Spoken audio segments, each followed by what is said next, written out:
So when it comes down to picking a wheel for your car, you're always going to want to pick one that does two things: makes your car look good on track and also performs well. We're here at Lime Rock Park at Grid Life, and we're going to get with some of our drivers to decide what is the right thing to do when you pick a wheel for your front wheel drive car, and why are they doing that whole thing with reverse stagger? How does it affect the handling? Let's get into it.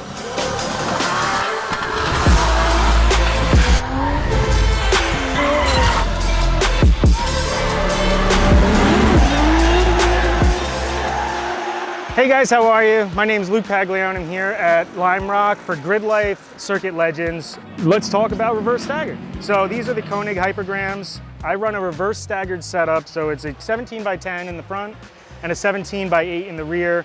So there's a 255 tire on the front, and then there's a 225 on the rear. And the reason for that is on a front wheel drive platform, you're gonna want to have more grip in the front. You want that back end to slide out a little bit. So a lot of people think when you're getting into that slide, they get nervous, they step on the brake.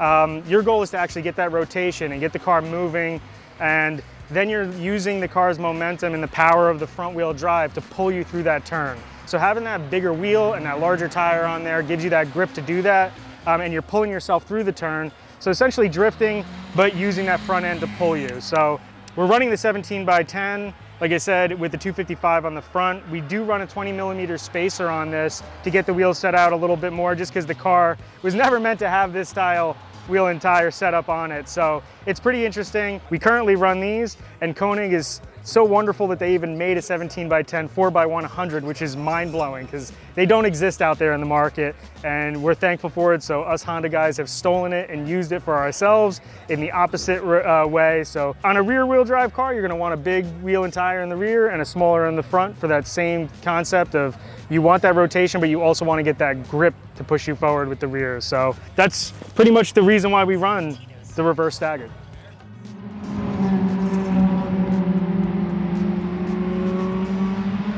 Hi, my name is Chris Boersma from Team K-Tune Boersma Racing. Yeah, so on this car we run a little bit of a different setup from most traditional setups. We have a reverse stagger on the car because it's front wheel drive. So we've been running the Koenig F3S forged wheels in an 18 by 12 in the front with a plus 15 offset, and an 18 by 9.5 with a 35 offset in the rear. This kind of allows us to run a bigger tire in the front with the front wheel drive car, get less tire on the rear to get the rotation that we need on corner entry so the cars aren't super pushy.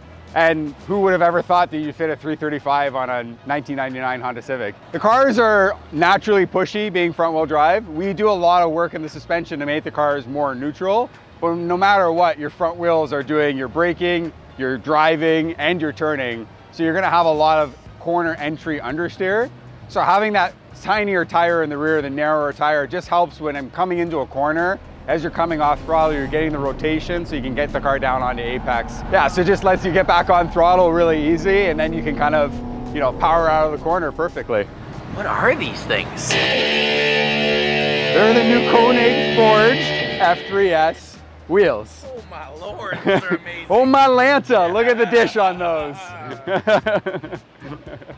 All right, so thanks to Luke and Chris and obviously James there at the end for kind of giving us their feedback on a reverse staggered setup. They're the real racers, they're out there on the track, so they have the most firsthand experience with how a vehicle actually changes its handling characteristics when you kind of put a wider wheel on the front of a front wheel drive race car. So these are all things to keep in mind. Again, especially with cars like the RS3 now coming as an all-wheel drive car with a reverse stagger from the factory, clearly being able to change the handling characteristics through wheel size and selection is a valid thing, and it's something that racers have been doing for quite a while. So keep that in mind if you're going to the track, keep it in mind if you're looking to change the handling characteristics on your car, and that's about it. If you have any questions about actual staggered setups, we've done videos like that over here, and that's pretty much it.